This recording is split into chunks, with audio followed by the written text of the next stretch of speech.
పొరబాటున చేజారిన తరుణం తిరిగొస్తుందా? ప్రతి పూటొక పుటలా తన పాఠం వివరిస్తుందా? మన కోసమే తనలో తను రగిలే రవి తపనంతా కనుమూసిన తరువాతనే పెను చీకటి చెబుతుందా?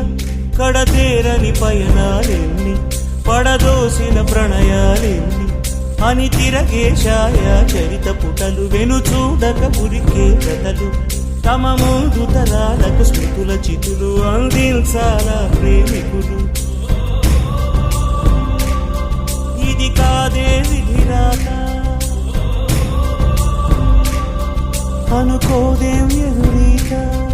10 నెలలు తనలో నిన్ను మోసిన అమ్మైనా అప్పుడో ఇప్పుడో కననే కలను అంటుందా?